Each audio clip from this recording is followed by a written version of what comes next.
안녕하세요. 시험 보시느라고 너무 고생 많으셨습니다. 그리고 아마 이렇게 해설이 지금 올라오기까지 굉장히 많이들 기다리실 거라고 생각하는데요. 구형모 쌤하고 저도 역시 시험 당일날 뭐 보셨다시피 경기도 시험장 가서 여러분 응원해 드렸고요. 고2부터 지금까지 계속적으로 조금도 모시고 지금 계속 답안 협의하고 또 점수 협의하고 보내주신 채점지요, 보내주신 답안지 검토하고 그러고 있는 중이었습니다. 대략 지금 올해 저희한테 지금 구쌤이나 저한테 보내주신 메일 양이 한 106통 정도 그렇게 되는 것 같더라고요. 답안지 복귀해서 보내주신 분들이요. 그래서 지금 다 출력해서 실제로 뭐 106통을 전부 다 꼼꼼하게 봤다라고까지는 말씀 못 드리겠지만 그래도 상당수 대부분 다 검토를 마친 상태입니다.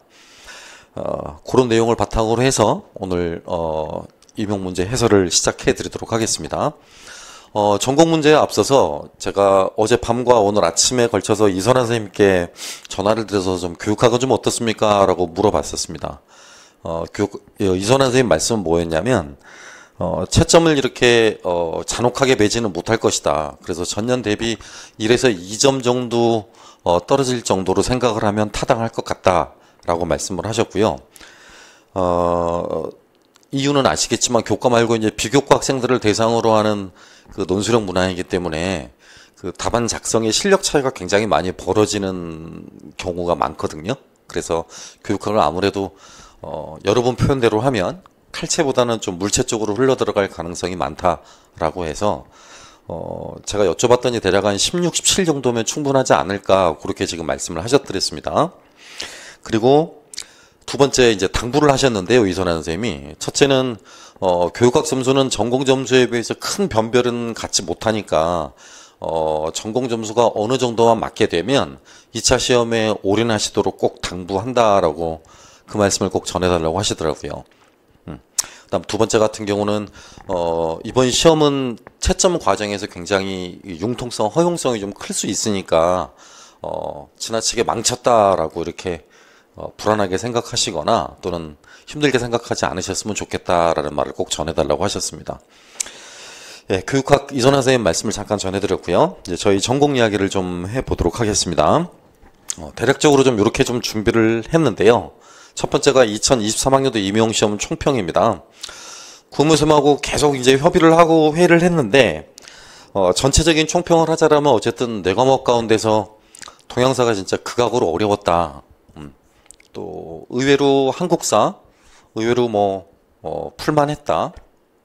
또 이제 역교나 서양사 같은 경우는 역교는 크게 이렇게 어렵다라는 부분은 사학사 빼고는 별로 없었던 것 같고요. 오히려 서양사 부분이 좀 어려웠죠. 가장 큰 특징으로 본다면 서양사나 동양사의 배점이 20점으로 늘었다라는 것. 그러니까 이제 늘상 그 구쌤이나 저나 이렇게 수업 시간에 강조했듯이 세계사 부분에 대한 승부가 굉장히 이제 중요한 승부처가 되고 말았어요. 임용고시를 보는데 합격을 하실 거면 세계사 학습에 대한 비중이 좀 더 높아져야 되겠다라는 시사를 얻을 수가 있을 것 같고요. 제 영역에만 국한해서 말씀드리면 서양사 같은 경우는 거의 타당도가 좀 떨어졌다라고 평가할 수 있을 것 같아요. 그 타당도는 다른 게 아니고요. 시대별 배분에 대한 타당도가 떨어졌다라는 이야기예요. 중세사가 없고요. 또 더 나아가서 현대사도 없죠. 그렇죠? 고대사와 거의 근대사 문항의 싹쓸이다라고 볼 수 있겠고요. 근대사 문항 같은 경우도 조금 제가 출제위원들을 이렇게 비판하는 입장은 전혀 아니지만 또 그 비판할 자격도 없지만 조심스럽게 한마디 첨언을 하자면 사료집의 의존도가 너무 높았다라는 거예요. 그러니까 사료 없는 서양사 2권이나 4권 내용들이 굉장히 많이 빈출이 되었다라는 거. 어쩔 수 없는 상황이기도 하겠습니다만 어쨌든 특정 서적에 대한 의존도가 높아졌다라는 거. 또 세부적인 팩트들에 있어서는 서양사 총론에 대한 비중이 이 전년보다 조금 높아졌다라고 하는 거. 그런 부분들을 좀 말씀드릴 수 있을 것 같습니다. 그래서 전체적으로 보시면 문항의 특성은 변함없습니다. 전년하고 변함없는데요. 차이점이 있다라면 이런 부분이었었죠. 네, 제가 20점, 대부분 그러니까 역교론이 20점, 서양사가 20점 이렇게 됐고요. 특기할 만한 사실은 이제 B형 같은 경우 원래 1, 2번 문항이 전년도 같은 경우 한국사, 동양사였는데 이제 올해 같은 경우는 역교, 서양사 부분으로 기입형 문항이 대치됐습니다. 그래서 이제 제 영역의 문항이 오히려 12문항으로 늘었고 이 다음번 시간에 이제 해설해 주실 구형모 선생님 문항, 한국사 동양사 문항이 11문항으로 줄었습니다. 그래서 토탈 23문항 그렇게 이루어져 있게 됐었습니다. 예, 역교론 같은 경우는 이런 특징들이 좀 있었죠. 예, 기출문항의 형식이 굉장히 많이 반복이 됐고요. 사학사 관련 문항이 한동안 출제되지 않다가 지금 새롭게 출제되었다라는 부분이었습니다. 그다음에 개정교육과정의 문항이 4점짜리로 출제되었죠. 뭐 이 부분은 여러분도 느끼고 아시겠습니다만 동일하게 같이 풀어봤던 문항들이었고 뭐 7, 8월부터 9, 10, 11월까지 반복해서 여러 번 풀어봤던 문항이었으니까 아마 큰 무리 없었을 것으로 생각합니다. 세 번째 같은 경우요. 이제 필요 없는 말일 수도 있겠습니다만 세 번째 관동 대지는 100주년이었거든요. 실은 올해가 2023년이요.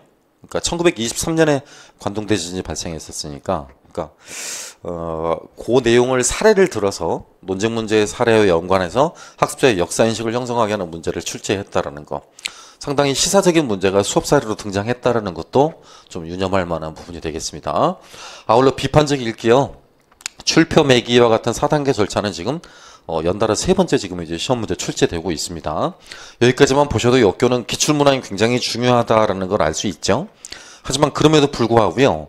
제출하신 분들의 답안지를 꼼꼼하게 다 들여다보니까 의외로 4점을 전부 다 맞기는 좀 어려운 면이 있지 않았나 라고 조심스럽게 생각이 듭니다. 감점 면이 꽤 있었던 것 같고요. 평균 점수는 전년 대비 소폭 하락할 것으로 보이는데 여기 보시다시피 전년 대비 기준으로 해서 20점 만점 가운데서 대략 12점 정도 맞으시면 충분할 걸로 보입니다. 이렇게요.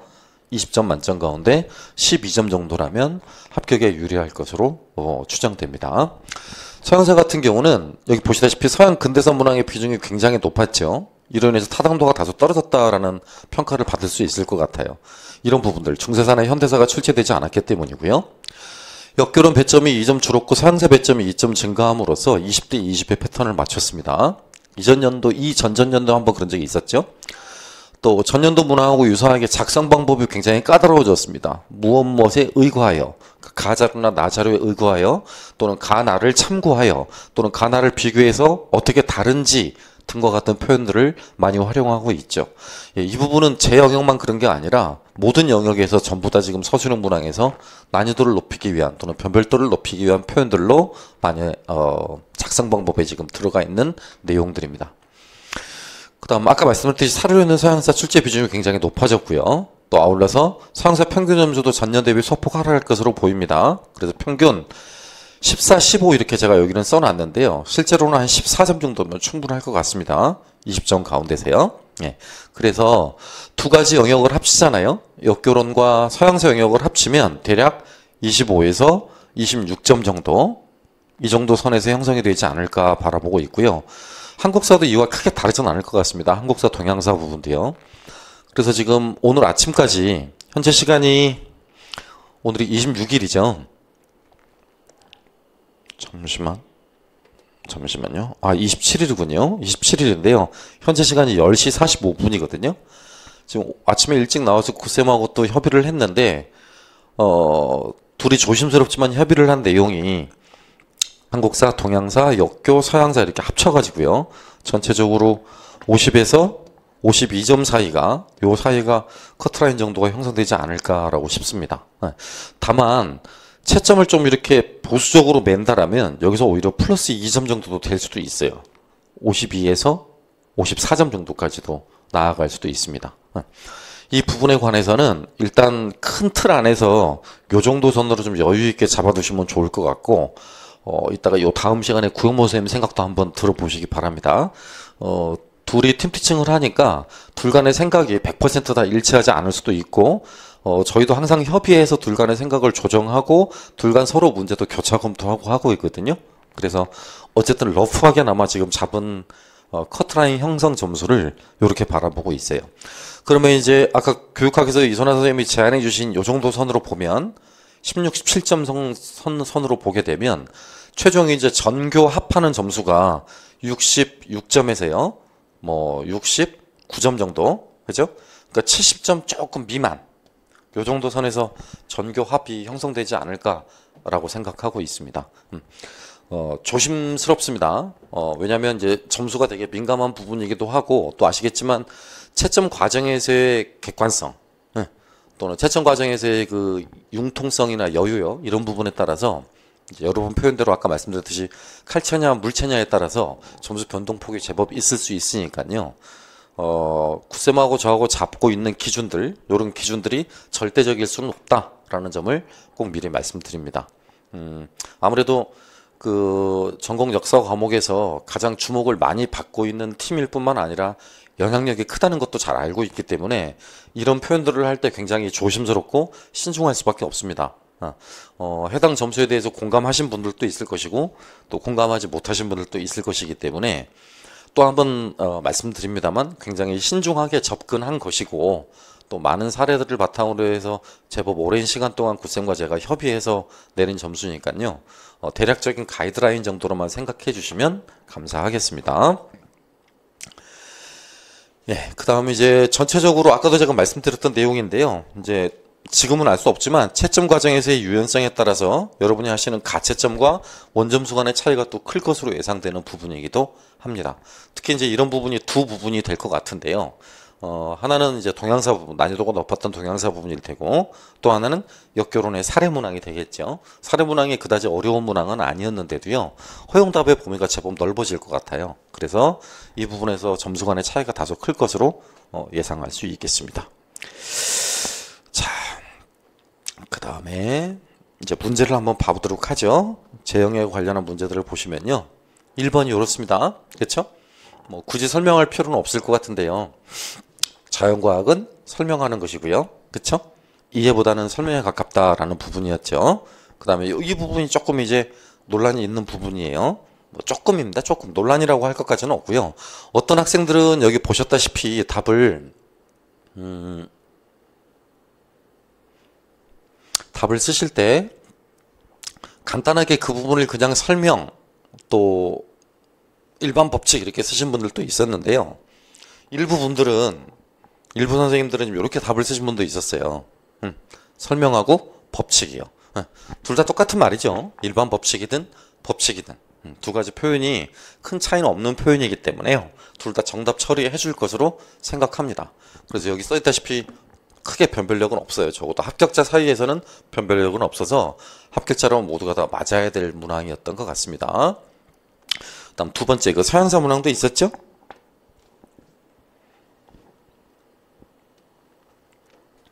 네. 서양사 문항을 보시면 3번이었습니다. 기평 문항이요. 이것도 출전 사료 같이 풀어봤던 문제이기도 해요. 문제풀이 때요. 저는 그때 이 덕성을 문제를 냈었었죠. 덕성. 기억이 공포입니다. 덕성이 결여된 공포는 흉악하지만 공포와 결여된 덕성은 무력합니다. 라고 쓰여져 있고요. 요건 수없이 했었었죠. 공포 정치의 당사자였던 로베스 피에로와 연관한 부분이었습니다. 생각보다 어렵지 않은 부분이었는데 막상 뚜껑을 열고 보니까 답안지를 쓰셨던 분들 가운데서요.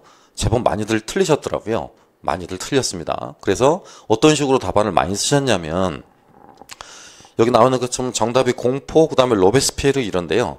의외로 기억, 공포 부분을 많이 틀려서 여기다가 이성이라고 답을 쓰시거나 자연권이라고 답을 쓰시거나 자유, 평등, 생존권, 일반의지 뭐 등등등 이렇게 답을 쓰신 분들도 제법 있었더랬습니다. 하지만 이 역시 합격을 원한다라면 전부 다 지금 맞아야 될 문항이었었거든요. 그런데 합격권 득점 예상 점수는 제가 좀 보수적으로 잡았습니다. 우리 쪽에서도 그러니까 수강하신 분들 가운데서도 성적이 상위권에 있는 분 가운데 상당수가 공포라는 답을 못 쓰신 분들도 꽤 있더라고요. 그래서 1번과 다르게 역사 교육 문항과 다르게 보수적으로 좀 잡았습니다. 그래서 어쨌든 1번 문항은 2점 정도 맞아야 될 것 같고요. 3번 문항은 1점 정도 맞으면 충분하지 않을까 그렇게 생각을 하고 있습니다. 그 다음에 이제 역교론 문항 5번을 보시면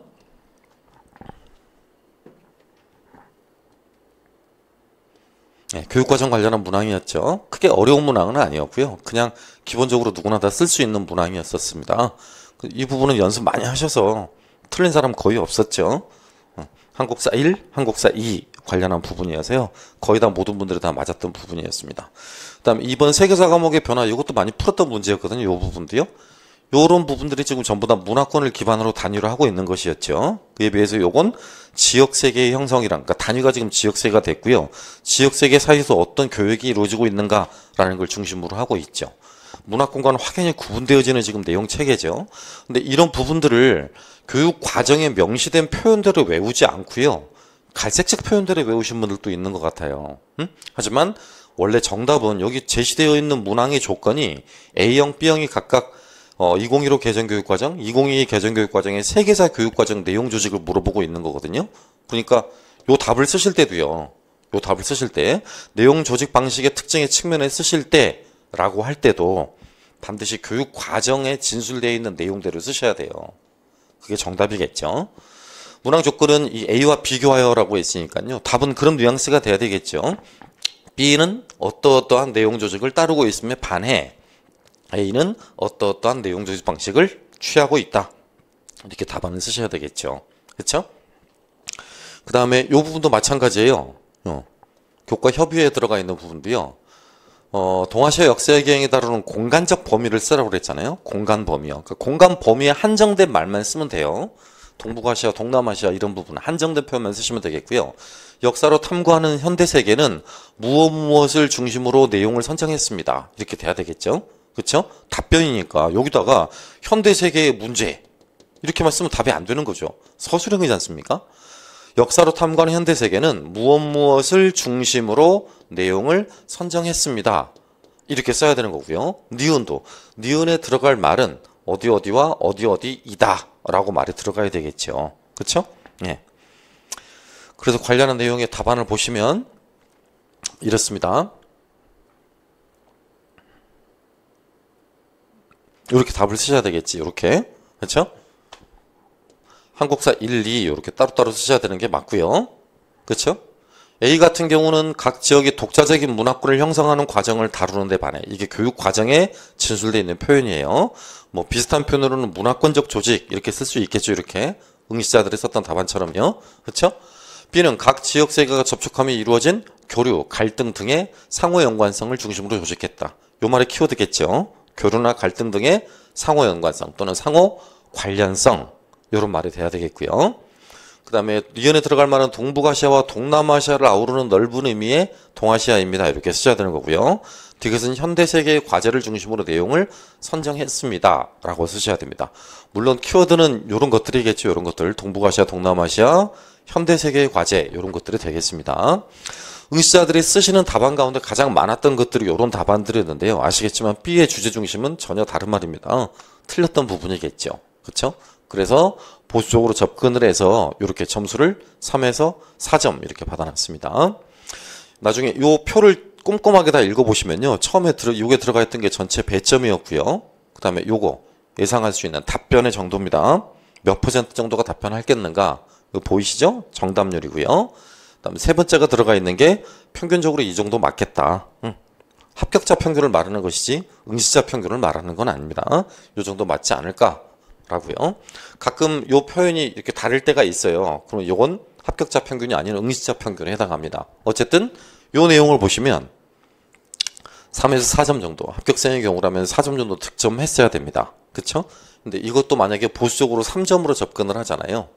그럼 아까 제가 말했듯이 역결혼 서양사 이런 부분에서는 이렇게 좀 줄겠죠. 점수가 보수적으로 3점짜리로 접근을 한다라고 치면요.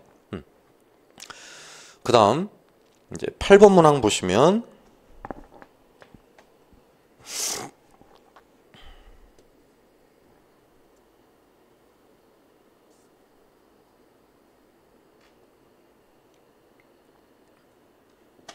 서양사 부분이었습니다. 고대사 부분이었었죠. 시험에 나왔던 부분이었죠. 또 제가 요거 시험 문제 여러 차례 내기도 했던 지문이기도 했었습니다. 업적록 관련한 부분이요. 아우구스투스 관련한 부분이었었죠. 기출 부분에서 같이 해봤던 부분이었고요. 그 다음에 원수정 관련한 부분도 마찬가지였었죠. 새로운 체제, 원수정에 관련한 부분입니다. 아우구스투스 부분에다가 거기다가 재정 이렇게 쓰면 안 되겠죠. 원수정의 내용이라고 본질적으로 써야 되는 것이고요. 이제 요 세 번째 부분이 조금 어렵게 느껴지거나 또는 답을 썼는데 이게 점수를 득점을 할 수 있을까 없을까라는 부분이 조금 애매했던 부분도 있었을 것 같아요. 예를 들면 로마의 진정한 1인 지배가 도래했다라고 했는데 이 1인 지배가 도래했다라고 말할 수 있는 이유를 쓰라는 거지. 1인 지배가 도래했다라고 평가할 수 있는, 요렇게 평가할 수 있는 이유를 쓰라는 건데, 그 이유를 나와 다에서 찾아 쓰라고 그런 거예요. 의거하여라고 그런 거잖아. 의거하여 그러면 이걸 참고하여라는 말이지. 그러니까 여기 제시되어 있는 게 힌트라는 거지, 여기 들어와 있는 말을 옮겨 쓰라는 게 아니거든요. 지문 내에 있는 말을 옮겨 쓰라는 말이 아니라고요. 지문 내에 제시되어 있는 표현들을 옮겨 쓰라라는 말이 아니라는 것입니다. 그러니까 결국 옮겨 쓰면 안 돼요. 득점을 얻을 수 없습니다. 이런 패턴의 문항이 동양사나 한국사에도 굉장히 많아요. 그러니까 지문 내용에 써있는 내용을 그대로 답안으로 옮기고서 그것이 정답이다, 맞다 이렇게 우기지는 않으셨으면 좋겠습니다. 그럼 나와 다에서 어떤 점에서 얻을 수 있겠는가라는 부분이지, 요잖아요. 나예요. 그쵸? 안토니우스의 몰라쿠 그리고 오랜 병원에서 회복되는 두 차례에 걸쳐서 옥타비안 아우구스투스는 권력을 내려놓고자 했다. 그럼에도 자신이 사인으로 돌아갈 경우 신변의 위협이 가해질 수 있다는 이유로, 또는 아직은 다수의 손에 국가를 맡기기에는 시기상조라는 판단으로 권력을 유지했다라고 써 있습니다. 다른 표현 없지? 그쵸? 여기서 제시되어 있는 전반적인 표현은 어떤 표현일 뿐이다? 아우구스투스의 권력 장악과 유지에 관계된 부분뿐입니다. 다른 내용들은 없어요. 권력 장악과 유지에 관계된 내용들만 주로 제시되어 있는 것이죠. 그리고 그는 누구도 새로운 체제에 대해 불만이 없도록 최선을 다했다라고 쓰여 있습니다. 이제 이게 핵심이겠지. 최선을 다했다라고 하는 부분이 두 권 분량의 위원장을 썼는데, 그 다음 요겁니다. 요거 계승자로 티베리우스를 지명했고 재산의 3분의 1을 남겼다. 그럼 두 가지가 되는 것이지. 그쵸? 나에서 만약에 힌트를 얻을 거면 지금 아우구스투스로부터 이게 지금 지명되기 시작했다라는 거죠. 그쵸? 계속 계승자가 지명이 됐으니까 1인 지배가 가능해졌다라는 이야기 아니겠어요? 그 다음에 재산의 3분의 1을 남겼다. 그 계승자를 세워서 그 계승자로 계속 1인 지배를 하게 할 거면 로마의 재정 운영의 상당 부분을 이 사람에게 몰아줘야만 하는 것이죠. 그치? 그러니까 그런 맥락에서 판단을 한다라면 지금 제시된 답안은 그렇게 나아가는 게 맞겠죠. 여기 답안지에 지금 써 있는 것처럼요. 이렇게 들어가 있는 게 타당해 보입니다. 그렇죠? 나에 근거한다라면 계승자를 지명해서 권력과 재산을 물려줄 수 있었기 때문이다 라는 표현이요. 여기서 말하는 이 재산이라는 표현 대신에 사유지, 그러니까 이집트라는 사유지에서 나온 수입이라든가 유증에서 받은 토지, 이런 것들 표현들을 써도 괜찮습니다. 반드시 그러니까 들어가야 될 표현은 계승자 지명이라는 표현도 들어가야 되는 거고요. 권력과 재산을 물려줬기 때문에 라는 표현까지도 들어가면 타당한 답이 되겠습니다. 그 다음 다를 참고해서 또 쓰라고 그랬잖아요. 다를. 그쵸? 나와 다에 의거해 쓰라고 그랬는데 다는 그럼 어떤 부분이냐? 속주에 관한 이야기죠. 실제로 그는 좀 더 약한 속주들을 전쟁이 없는 평화로운 상태라면 원로원에 반환했다라고 써 있고요. 하지만 더 강력한 속주들, 분쟁이 터지고 있거나 적대적인 유혹을 두고 있거나 심각한 반란을 일으킬 수 있다는 이유로 자신이 통수권을 가졌다라고 써 있습니다. 이게 핵심이겠지? 그러니까 속주에 대한 지배 권력을 강화했다라는 표현일 거 아닙니까? 속주에 대한 지배 권력을 강화했다. 그러니까 바꿔 말하면 여기 써 있듯이 이렇게 쓰시면 된다라는 거예요. 다에 근거한다라면 원로원이 관할하고 있는 속주 이외에 군사적 위협이나 위험이 큰 속주는 황제가 직접 관할했기 때문이죠. 황제가 직접 관할했기 때문입니다. 인정답안으로 뭐 이런 것들도 전부 다 있습니다. 그러니까 꼭 해설 들으시면서 인정답안이라고 써 있는 부분도 한번 생각해 보시고요. 수강생들이 많이 썼던 답안들 이런 표현들이 있습니다. 군대의 관할권, 그러니까 후계자를 지명해서 권력과 재산을 세습하고 군대의 관할권과 지휘권도 아우구스트 개인이 가지고 있다. 잘 썼죠? 이집트의 개인 재산을 토대로 원로원의 지지를 얻어 군 통수권을 장악하고 국가재정 등을 장악했다. 이런 표현도 있었고요. 두 번째 답으로 다에 근거한 거. 아울러 뭐 피스쿠스와 아라름까지 관장했다. 나에 근거해서 쓰고 있는 거예요. 이렇게도 답안을 쓰고 있었습니다. 조심스럽지만 요런 부분들의 표현은 이것과 연결될 때 의미가 있어요. 이것과 연결될 때. 그렇죠? 재산, 권력, 재산 이런 표현들과 연결될 때 의미가 있을 것 같습니다. 그래서 조심스럽지만 학생들의 답안지 내용을 분석을 해보면 대부분 다 3점 정도는 맞을 수 있었을 것 같은데 그 3점 득점하는 게 아우구스투스, 그다음 원수정 이런 부분이죠.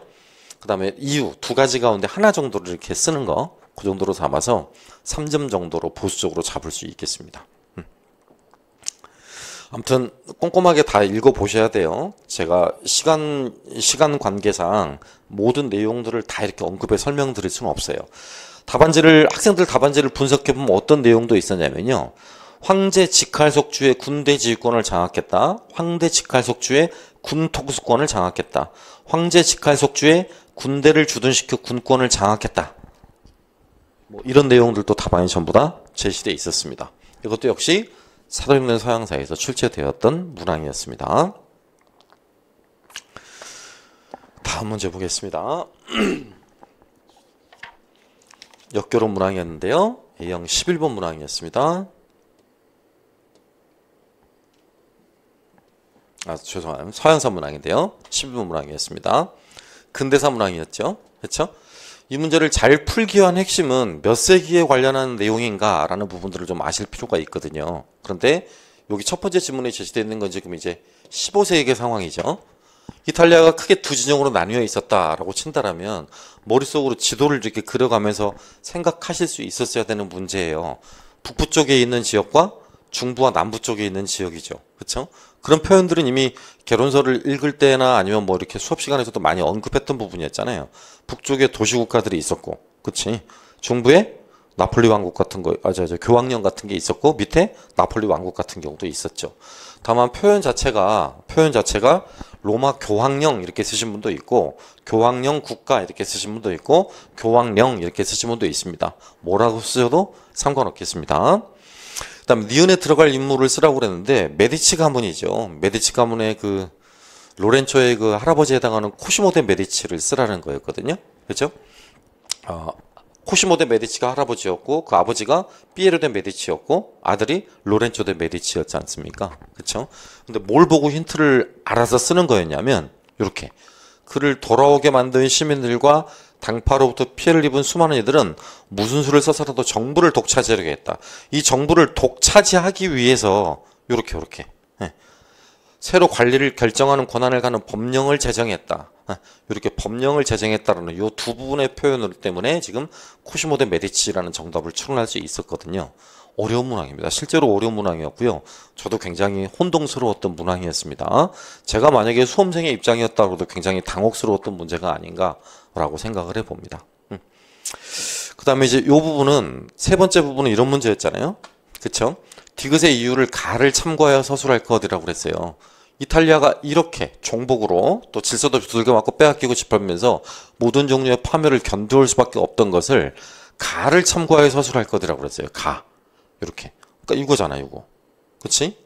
두 진영으로 나뉠 수밖에 없었던 거. 그 이유를 쓰라고 했으니까 당연히 이런 식으로 교황령 관련한 부분의 내용을 쓰셔야겠지?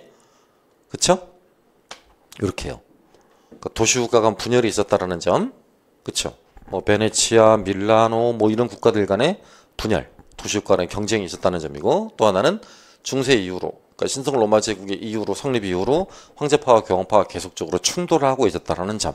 이런 점들이죠. 이제 이런 부분의 답안들을 학생들은 이렇게 많이 썼어요. 도시국가로 분열된 상태가 지속되었다. 한 가문이 권력을 세습하며 참주 역할을 수행했다. 수많은 도시국가로 분열되었고 신성 로마 제국 간섭이 있었다. 이런 표현들이었었죠. 그다음에 마지막 문항이 그 부분이었어요. 지금 리을의 집권 이후 나타난 정치체제의 변화를 쓰라는 부분이었거든. 나를 참고하여 변화를 쓰시오 라고 했습니다. 나를 참조하여 변화 내용을 서술할 것이라고요. 그러니까 이렇게 바꿔 써야지. 그쵸? 나의 내용이 지금 메디치 가문, 코시모 데 메디치를 비롯해서 메디치 가문에 의해서 피렌체가 지금 움직여가는 과정을 말을 하고 있잖아. 그러니까 특정 가문에 의한 전제적 지배체제, 전제적으로 변화했다라고 써야 됩니다. 원래 가장 이상적인 정답은 지금 이걸 텐데 정치체제의 변화를 쓰라고 그랬기 때문에 학생들은 대부분 다 요 두 단어만 많이 쓰셨어요. 공화정에서 전제정으로의 변화라든가 공화정에서 전제적 지배체제로의 변화라든가 아니면 여기 보시다시피 공화정의 전제군주정이 되었다라든가 공화정에서 메디치 가문의 전제정으로 변화했다라든가 신효래가 다스리는 전제정으로 변화했다라든가 이런 식으로 정답을 많이 잡으셨습니다. 어떤 답안들도 아마 인정 답안으로 분명히 될 거라고 생각합니다. 하지만 문항 자체가 어려워서 기억을 틀리거나 니은을 틀린 경우가 많았을 것이고요. 맞았더라도 디귿이나 리을 정도를 맞았을 것 같거든. 공부를 좀 상당히 하신 분들이다 라고 친다라면 그래서 2점 정도 이렇게 예상합니다. 여러분이 쓰셨던 답안지 내용을 검토를 해보면 이 정도가 합격하실 수 있는 대체적인 점수가 아닌가 라고 생각이 듭니다. 그 다음에 이제 12번 역사교육론 문항도 좀 하나 보겠습니다.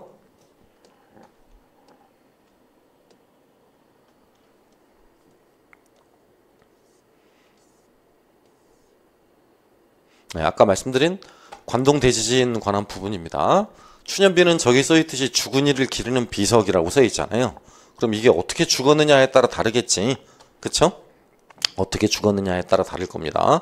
그 어떻게 죽었느냐에 따라 다른 표현은 여기 비석 비문 내용에 나와 있잖아. 한쪽은 희생자라는 단순한 표현을 쓰고 있고요. 한쪽은 순난자라는 표현을 쓰고 있죠. 그쵸?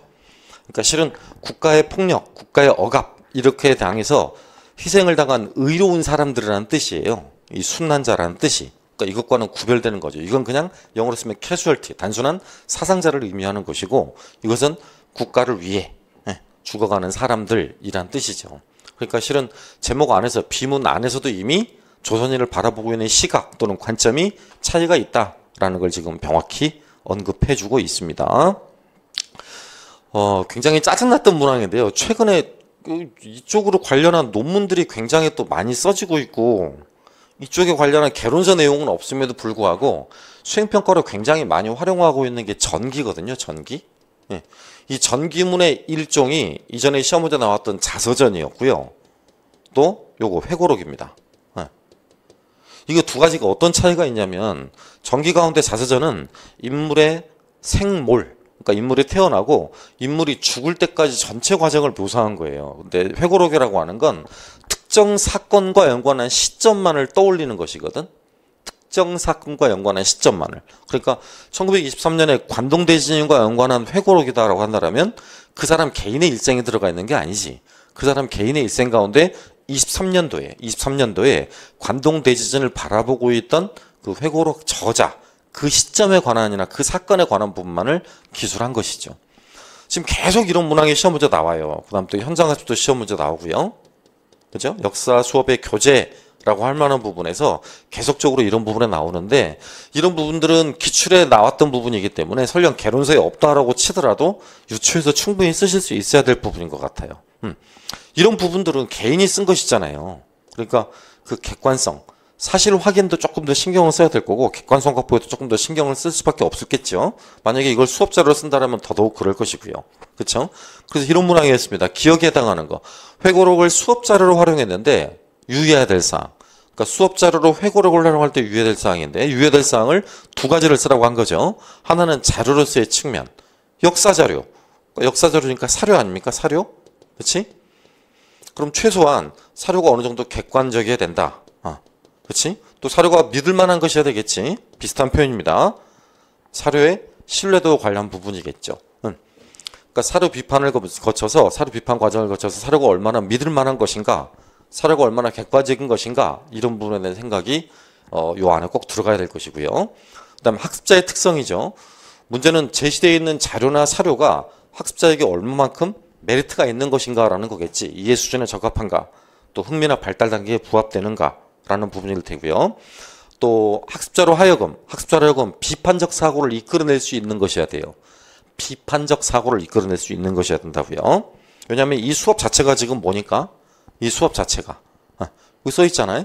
비교하여 역사인식의 차이를 탐구할 수 있다라고 돼 있으니까 오히려 더 정확한 정답은 이렇게 작성되는 게 맞습니다. 그렇죠? 이렇게. 그러니까 첫 번째는 역사 자료로서의 객관성. 이게 역사 자료로서의 유의해야 될 사항이 되겠고요. 두 번째는 학습자가 비판적으로 읽을 것을 주문해야 된다. 그렇죠? 뭐 그 이외에도 인정 답안은 이런 것들이죠. 이런 것들. 그렇지? 이해 수준에 맞게 번역하거나 편집한다. 배경지식이 필요하다. 사전 학습이 필요하다. 이런 것들요. 그렇죠?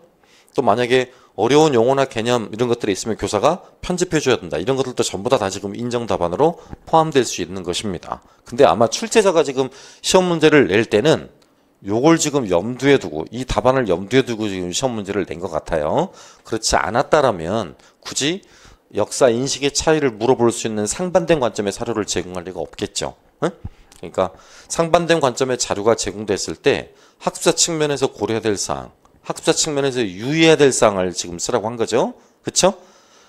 회고록을 활용했을 때 유의해야 될 사항, 학습자 특성을 고려한다라고 돼 있는 부분이었는데 학습자가 비판적으로 읽을 수 있도록 교사가 유도한다. 이런 것도 답이 될 것 같고요. 인정답이 될 것 같고요. 또 아울러서 학습자의 이해 수준, 그렇죠? 여러분이 흔히 쓰신 번역하거나 맞게 편집해야 된다. 배경지식, 사전학습, 뭐 이런 것들도 전부 다 정답으로 인정이 될 것입니다. 또 사료학습에 등장하는 이런 것도 마찬가지. 어려운 용어나 개념 이런 것도 교사가 편집해서 재구성해야 될 거고요. 요 보시다시피 답안의 인정 범위가 넓다라고 했잖아요. 질문 내용 가운데서. 네, 그래서 일단 요 유의사항 두 가지 가운데는 대부분 다 2점을 맞은 것 같아요. 근데 이제 두 번째 문제잖아. 그치? 다시 아까 앞에 문제로 돌아가 보면 요 부분이 있었죠. 리을에 해당하는 교사의 질문을 두 가지 서술로 할 거라고 그랬어요. 리을. 두 추년비의 설립 주체가 관동 대지진 당시의 역사 행위자를 어떻게 인식하고 있는지. 요 당시의 역사 행위자라는 건 지금 조선인을 말하는 거죠. 당시에 피해를 냈거나 그러니까 희생이 되셨거나 밑에 말을 하고 있듯이 돌아가셨던 분들, 순난하셨던 분들 이런 부분들 말하는 거잖아. 그러니까 이 역사 행위자를 어떤 사람들은 희생자로 보고 있는 것이고 어떤 사람들은 이렇게 순난자로 지금 바라보고 있는 것이지. 그 차이를 생각해 보게 한 교사의 질문이 좋았습니다. 라고 쓰여 있습니다. 그러니까 이 차이 두 가지로요. 이렇게 행위자를 어떻게 하고 인식하고 있는지, 차이를 어떻게 생각하고 있는지에 관한 질문입니다. 이렇게 쓰시면 되겠죠. 그렇죠? 두 추년비는 누가 세웠을까? 그렇죠? 누가 세웠을까? 주체니까요. 주체. 그 다음에 두 추년비는 당시 관동대지진 당시 조선인, 곧 역사적 행위자죠. 역사적 인물, 역사적 행위자를 어떻게 인식하고 있을까라는 부분입니다. 어떻게 인식하고 있을까? 그래서 한쪽은 아까도 말했지만 희생자로, 한쪽은 순난자로 이렇게 이제 인식을 하고 해석을 하고 있는 것이죠. 그래서 인정 답안은 이런 것들도 지금 다 포함됩니다. 이런 것들도요. 학습자의 이해 수준에 맞게 편집한다. 아까 위 답안이었죠. 희생자와 순난자의 의미가 무엇인가요? 둘은 어떻게 다른가요? 라고 하는 부분들. 그 다음에 추년비를 세운 의도는 무엇일까요? 이런 부분들도 전부 다 인정 답안으로 포함될 수 있는 부분들입니다. 그래서 질문 두 가지 가운데서 한 가지 정도를 맞게 쓴다라고 생각을 한다면 요건 전부 다 쓰더라고요. 누가 세웠을까? 두 추년비는 추년비를 세운 주체가 누구일까? 누가 세웠을까? 라는 부분은 거의 다 쓰는데 두 번째 질문에 대한 그 답안 서술이 학생들 사이에 좀 엇갈려요. 그래서 저도 점수를 좀 보수적으로 잡았습니다. 이렇게 3점 정도로 잡았습니다. 그래서 그 정도로 맞으면 충분히 가능하실 것 같아요. 잠깐만 좀 쉬었다가 뒤에 B형 같이 풀어보도록 하겠습니다.